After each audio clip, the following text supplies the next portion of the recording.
श्रद्धाशील बंधु एवं श्रद्धाशील बाहर शासनपति श्रवण भगवान महावीर ने एक बार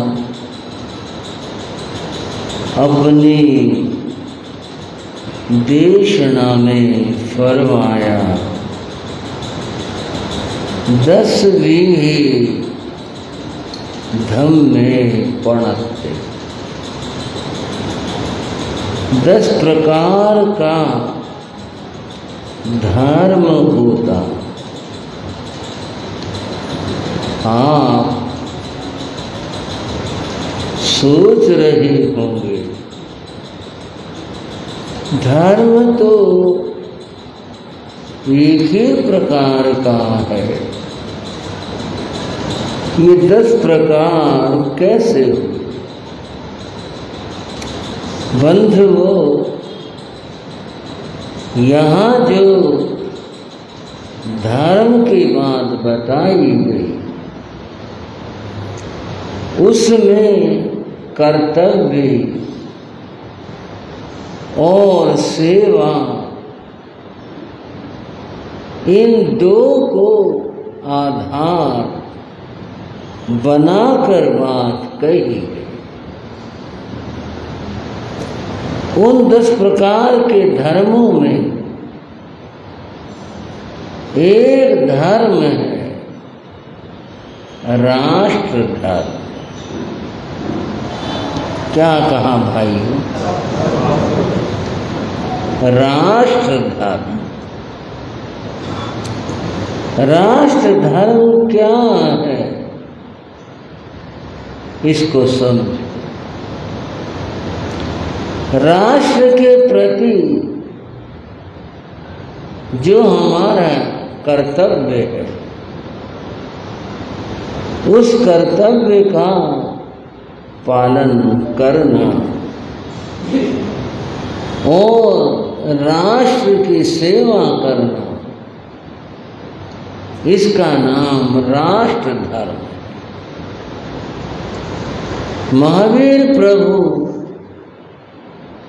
राष्ट्र धर्म की इसे पूरा करने की प्रेरणा देते। राष्ट्र धर्म है, उस राष्ट्र धर्म का पालन करो। राष्ट्र धर्म को अपने जीवन में उतारो। अब ये कैसे है, ये अभी मैंने आपको बताया। राष्ट्र के प्रति हमारा क्या कर्तव्य? भारत के संविधान में और भी दुनिया के जितने संविधान हैं उनमें 2 बातें बताई जाती। भारत के संविधान में बताई गई व्यक्ति का एक अधिकार है और एक व्यक्ति का कर्तव्य। अधिकार अपने लिए होता, ये मुझे मिलना चाहिए, प्राप्त होना चाहिए, मेरा इसके ऊपर अधिकार है। यह है व्यक्ति का राष्ट्र के प्रति भी औरों के प्रति भी ये अधिकार है। कोई आदमी स्वतंत्रता के साथ में जिए, उसको राष्ट्र शिक्षा की, आरोग्य की गारंटी देता, अतएव राष्ट्र व्यक्ति को जो देता है वह उस व्यक्ति का अधिकार। दूसरा है कर्तव्य। राष्ट्र के लिए व्यक्ति को अर्थात हमें क्या करना चाहिए, यह जो राष्ट्र के प्रति भाव है हमें करना चाहिए, इसका नाम कर्तव्य है। भाइयों बहनों, इन दोनों को समझना जरूरी है। आज दुनिया में हर व्यक्ति अधिकार के लिए लड़ता, अधिकार के लिए कहता ये हमारा हक है, ये हमारा अधिकार है, हमें ये मिलना चाहिए। इस बात की वो मांग करता। पर दूसरी बात है कि आपको राष्ट्र के लिए, देश के लिए, जहां आप रहते हैं उसके लिए भी कुछ करना चाहिए। ये जो राष्ट्र के लिए करना है ये आपका कर्तव्य है। लोग हक और अधिकारों के लिए लड़ते हैं, उसे याद रखते हैं, परंतु तुम्हारा क्या फर्ज है, क्या कर्तव्य है, इसको याद नहीं करते। शाम को आज राष्ट्रीय पर्व है, इसलिए थोड़ी राष्ट्र की बात कर रहे हैं। अगर हम चाहते हैं हमारा राष्ट्र बहुत अच्छा राष्ट्र बने तो ये दोनों बातें हमें सोचनी होंगी। अधिकार की बात तो ये, जितना अधिकार है उतना ही मांगो। छल से कपट से आगे बढ़कर सीमा से पार जाकर कोई मांग मत कर।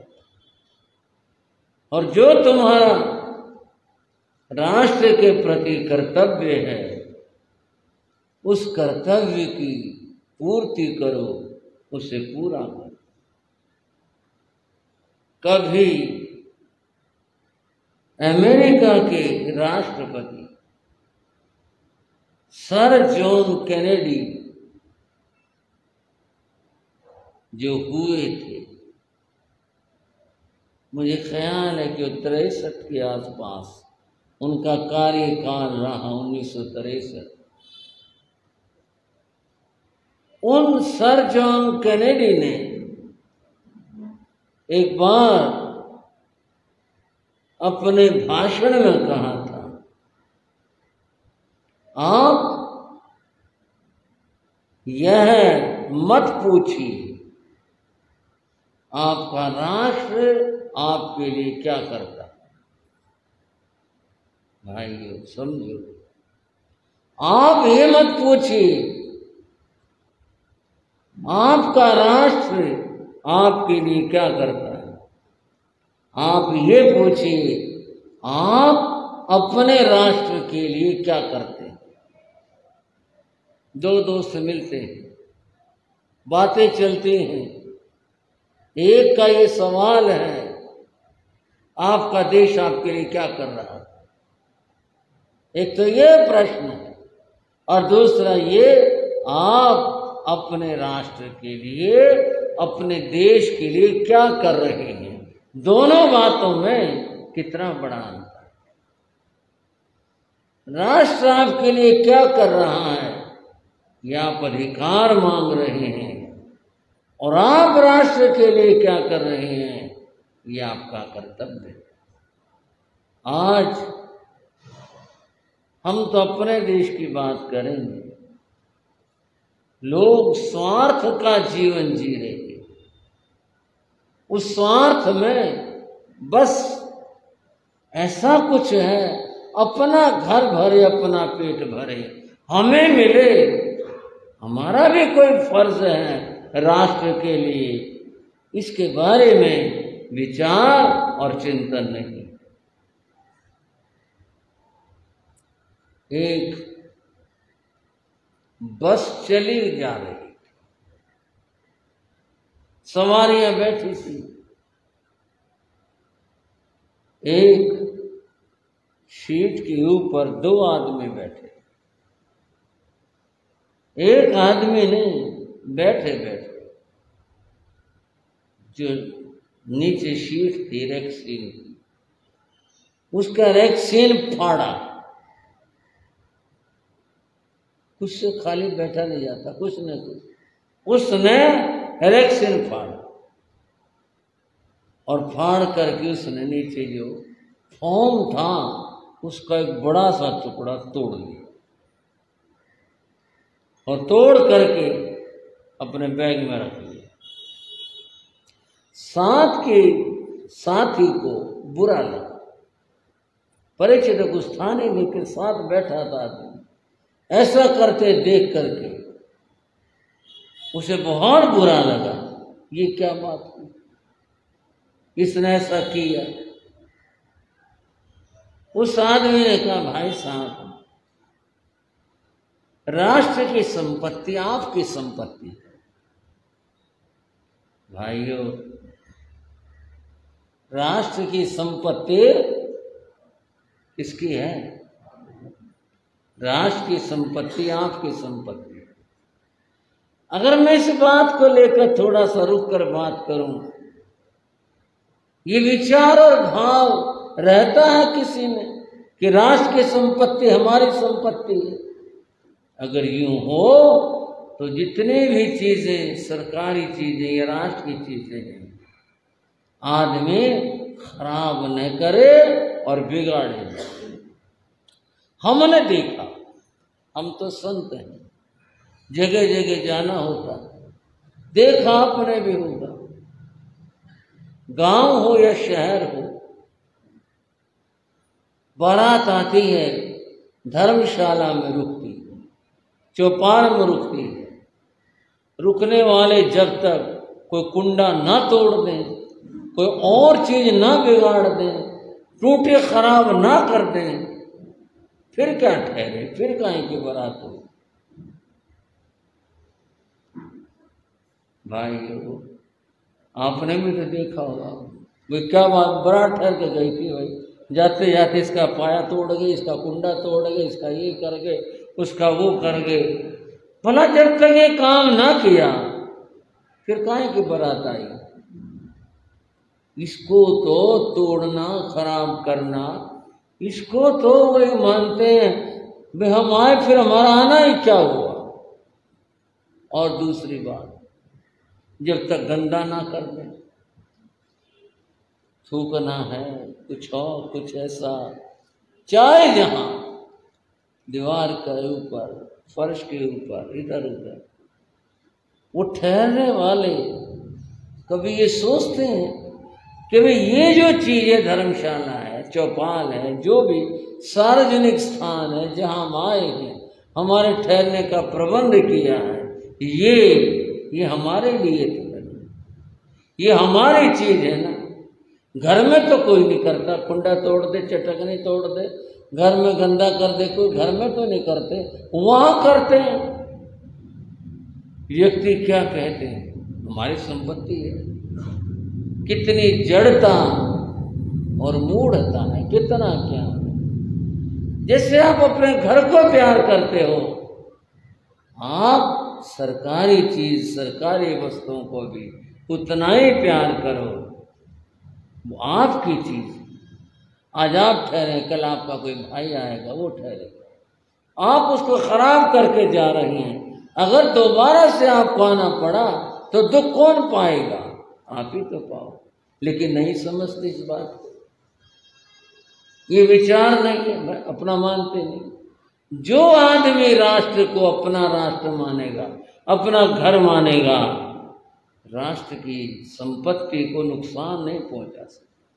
झगड़ा किसी का हो, फूकेंगे सरकारी बस। क्यों भाई, सरकारी है, वो सरकारी संपत्ति है, उसमें आग लगाएंगे। क्या समझ है? मैं उस आदमी की बात कह रहा था, उसने सीट उखाड़ी और उसमें से फोम निकाल लिया।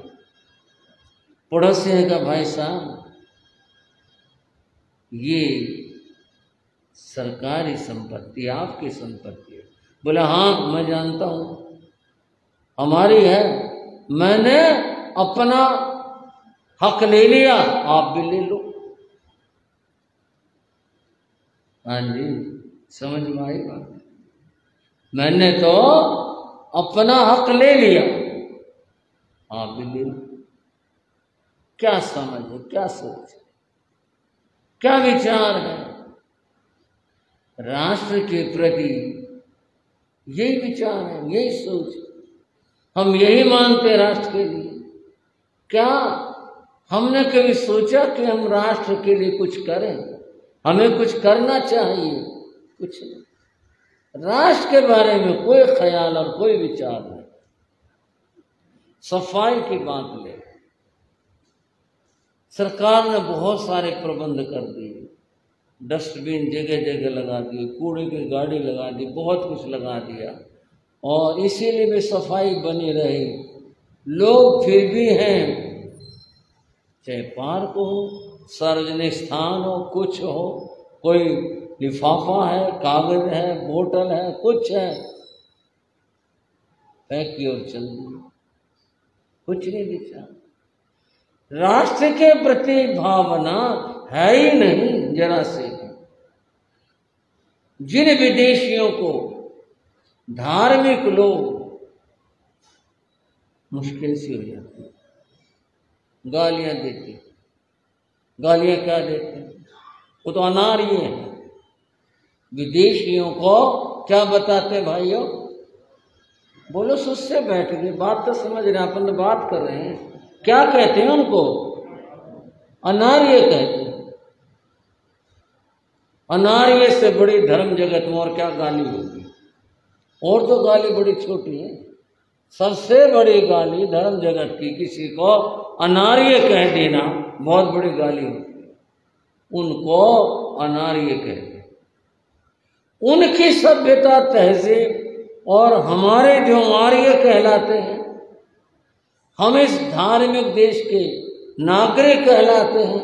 हमारी सभ्यता और हमारी तहजीब सोचा जा सकता है। अब ये बातें कुछ पत्रिकाओं में जो आती है, पढ़ने में आती है। एक व्यक्ति ने जेब से संतरा निकाला, छीला, खाया और छिलका डाल दिया।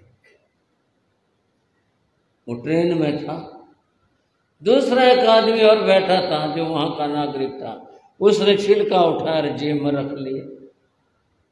बताओ जी, आर्य किसको कहें, नार्य किसको कहें, धार्मिक किसको कहें, धार्मिक किसको कहें, क्या कहें? उसमें तो इतनी सभ्यता है, कहीं गंदगी नहीं फैलानी चाहिए, वो तो इतना विचार रखता है। और जैसा आजकल तो विदेश जाना बहुत सरल हो गया, हम भी जान पूछ करके पूछ लेते भी वहाँ कैसा है क्या, ये सफाई बहुत है। लोग जो हैं कभी बाहर सड़कों पर, सार्वजनिक स्थानों को कभी गंदा नहीं करते, कूड़ा नहीं फैलाते।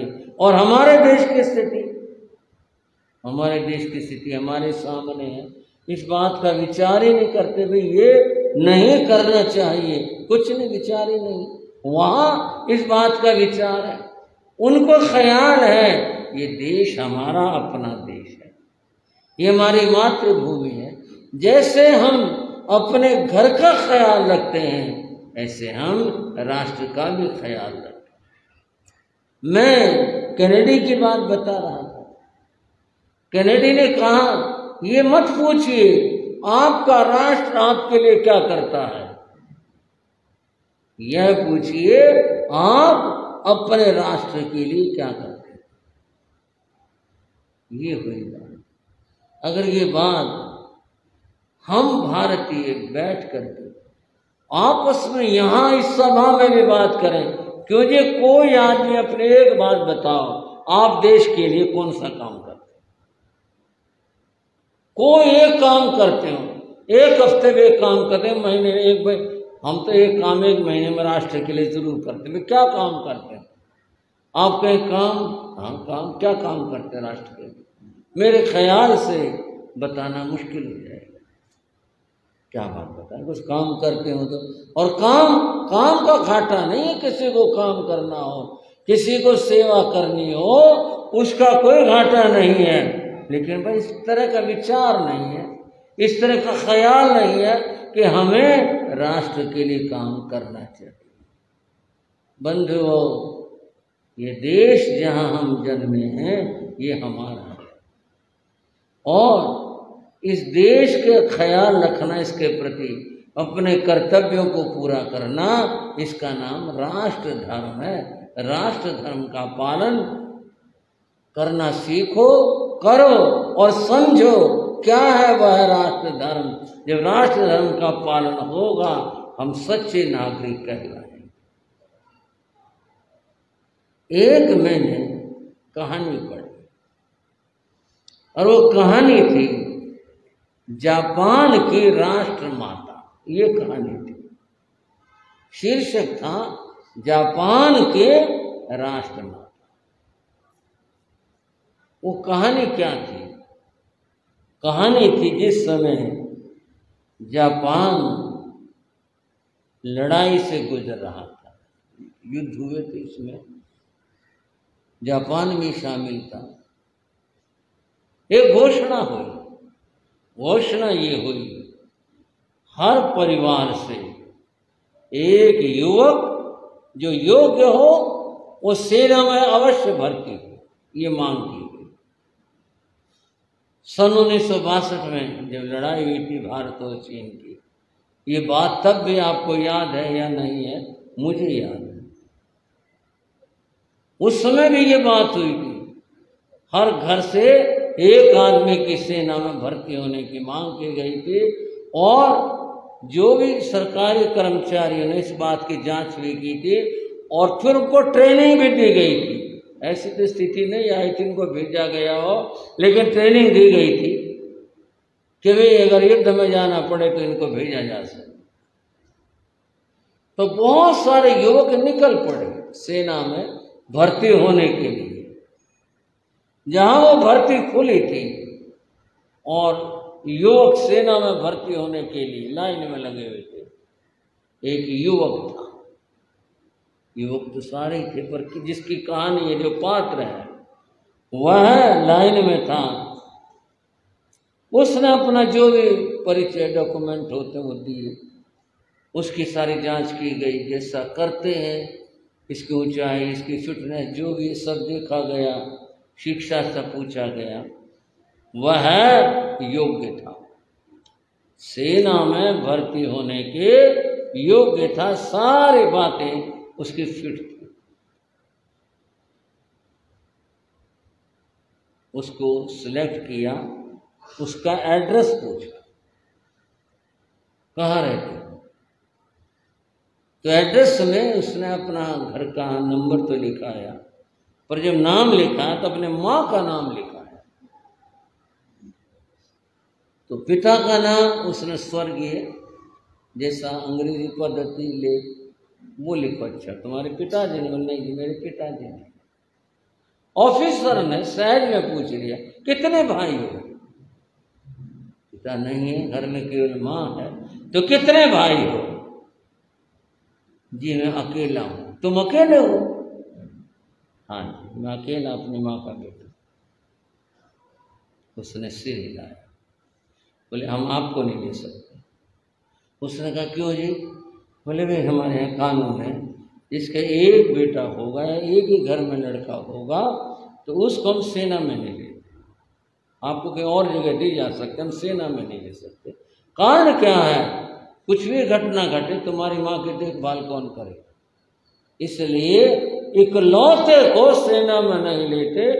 ये वहां का कानून था जो उस कहानी में बताया। ऑफिसर ने मना कर दिया।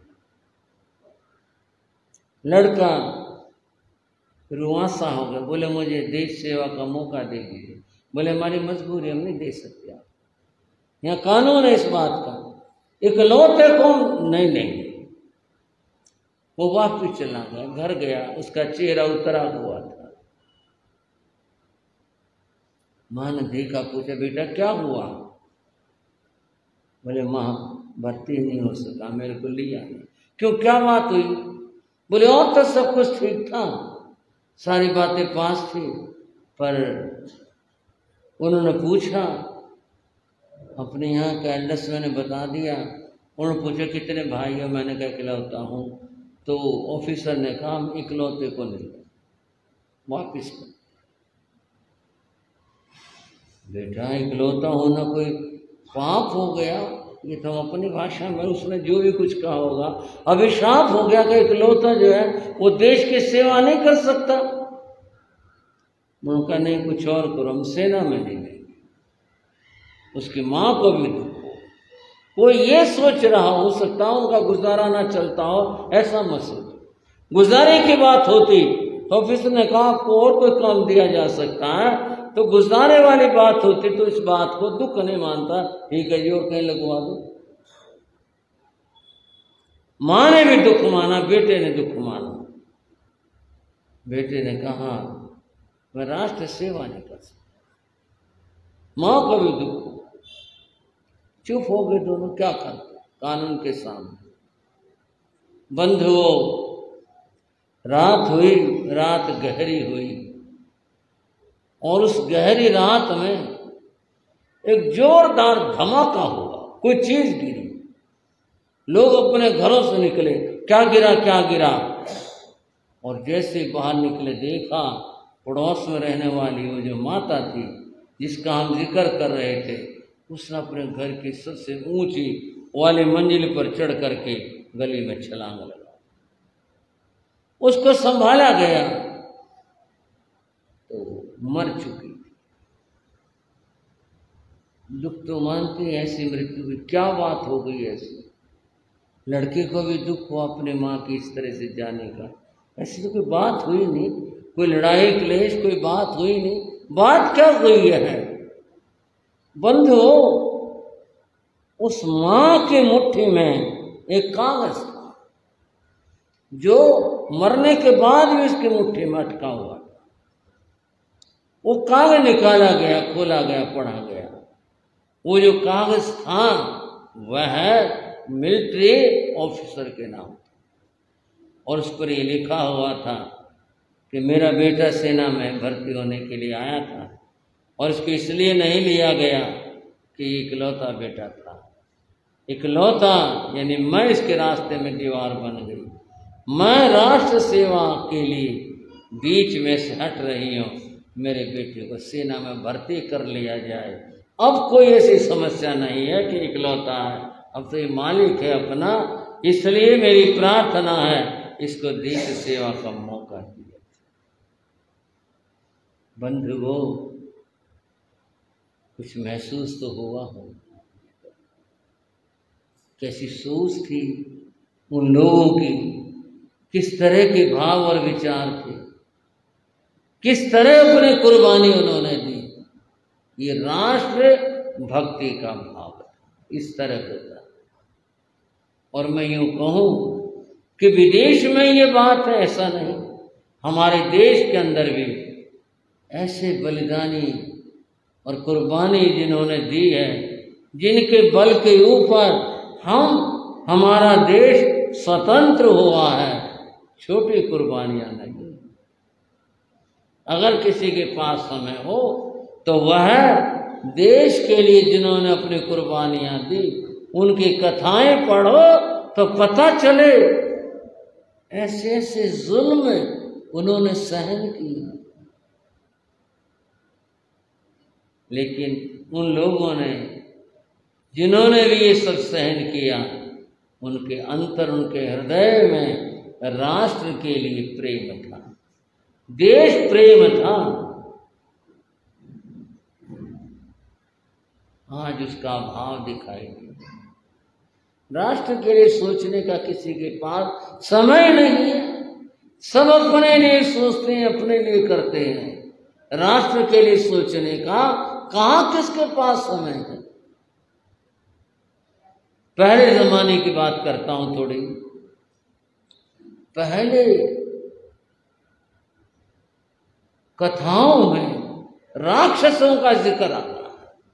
पहले बड़े बड़े भयानक राक्षस होते और वो नरभक्षी हुआ करते थे, आदमी को खा जाते, मांसाहारी होते थे, बड़े भयंकर होते थे वे। और महाभारत में भी जिक्र आया, एक राक्षस गांव के बाहर आ गया था और वो हर रोज एक आदमी को मार करके खा जाता। गांव के लोग बड़े परेशान थे इस बात से। और तब गांव के लोग मिल करके उस राक्षस के पास गए और जाकर कहा कि जैसे तो बहुत ही गांव में दुख तो हो ही रहा है, समस्या बनी हुई। हमारा आपसे कहना है कि आप ऐसे आदमियों का शिकार मत किया। अगर आपको आदमी चाहिए, हम अपने गांव से बारी लगा देते हैं, उसके अनुसार एक आदमी हर रोज आपके पास आ जाए बारी से। क्योंकि हम अपने आप देख के लगाएंगे भी किसी के एक लड़का है, दो है, किसी की क्या परिस्थिति है, क्या बात है, तो हम भेज देंगे। आप ऐसे शिकार में बोले मेरे कोई दिक्कत नहीं। इसके साथ में उसने कहा इतनी सारी शराब भेजना घड़े भर के, और इतने सारे गुलगुले, इतनी सारी चीजें बता दी उसने। बोले भेज देंगे। उस समय पांडव जो वनवास काट रहे थे वो उस गांव में आ गए। महाभारत की कथा है। उस गांव में आ गए और ठहरे हुए थे। जिसके ठहरे थे वो ब्राह्मण का घर था। तो शाम को उनके पर्ची आई, भाई कल तुम्हारे यहाँ से जो तुम्हारा लड़का है वो राक्षस के जाएगा। उनके तो रोना पड़ गया, रोना पड़ गया। तब पांडवों ने पूछा क्या बात है, क्या घटना घट गई, क्या हो गया। उन्होंने बात बताई। उन्होंने आपस में सलाह की और सलाह करके बोले, जो भी घर में थे पिता माता, बोले नहीं तुम मत रो, हम 5 भाई हैं, हम 5 में से एक जो है वो चला जाएगा, हम अपने कुर्बानी दे दें, लेकिन तुम्हारे बेटे को जाने नहीं देंगे। बोले नहीं ये तो कैसे। बोले कैसे क्या हो, हम 5 हैं, जो कुछ है क्या, चलो तुम्हारा तो एक है ना, हम तो 5 हैं, एक कम भी हो जाएगा तो क्या बात है। उनको दुख भी हुआ, बहुत बड़ी राहत भी मिली, चलो हमारा इकलौता बच्चा बच जाएगा। अगर इन्होंने ऐसा कहा, दूसरे दिन जब वो सारे सामान की गाड़ी भर करके आगे रखा, भेजो अपने लड़के को, तो भीम खड़ा हो गया। बोले मैं चलूंगा। तू कौन है? बोले मैं इसकी जगह जा रहा हूँ, मैं कोई भी हूँ, तुम्हें क्या मतलब। ठीक है भाई, कोई भी हो, जाने से मतलब है, एक आदमी जाना चाहिए। भीम गया, गाड़ी ले गया, देर कर दी जाने में। राक्षस बड़ा गुस्सा हो रहा था। राक्षस ने पहले बहुत सारी गालियां दी, जो कुछ बका। भीम बड़े आराम से बोला, भाई तूने मेरे को मार के खाना तो है ही, मैं भूखा हूँ, कुछ भोजन मेरे को भी कर लेने दे, इतना सारा भोजन लाया हूँ मैं तेरे लिए, कुछ मैं भी खा लूँ, बाकी तो तूने शिकार मेरा करना ही करना है। और ये कहकर खाने बैठ गया। राक्षस को ये तो पौराणिक कथाओं के राक्षसों की बात है। और आज के राक्षसों की बात, भाई कोई बैठा हो, कोई कहीं से किसी बात से जुड़ा हो तो ख्याल न करना। आज के राक्षसों के ये, आज के राक्षस सरकार का सीमेंट खा जाएं, सरकार का लोहा खा जाएं, सरकार के पत्थर खा जाएं, सरकार की कोई चीज हो वो खा जाएं, छोटे नहीं। राक्षस कौन से बड़े हुए, वो खाने की चीज तो खाते थे, और ये क्या करते हैं आज के राक्षस। मुश्किल होगी ना बात।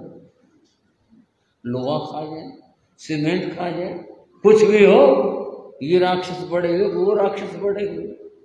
ये सरकार का कुछ भी फंस जाए और व्यक्तियों की आपसे बात छोड़ो, छोड़ते नहीं, खा जाते हैं। ये आज के राक्षस ऐसे हैं। बात है राष्ट्र की, कहाँ तो राष्ट्र के लिए अपनी कुर्बानी उस माता ने दे दी, और कहाँ आज हमारे देश के लोग जो राष्ट्र के साथ इस प्रकार का व्यवहार करें, इस तरह का व्यवहार करें। पर मैं साथ में ये भी कहता हूँ, इस देश में भी ऐसे लोग हुए जिनके कुर्बानियों पर ही हमारा देश आज़ाद हुआ। ऐसे आज़ाद नहीं हो। अंग्रेजों को यहाँ से हटा देना, भगा देना आसान बात नहीं। अंग्रेजों ने जो जुल्म किए हैं लोगों के ऊपर, उसके साक्ष्य जलियांवाला बाग, कितने लोग मारे गए। कभी आप गए हो, देख कर आए हो जो स्मारक है। हम अमृतसर गए, हम भी देख कर आए। गोलियों के निशान आज तक भी हैं दीवारों में छेद बने हुए हैं।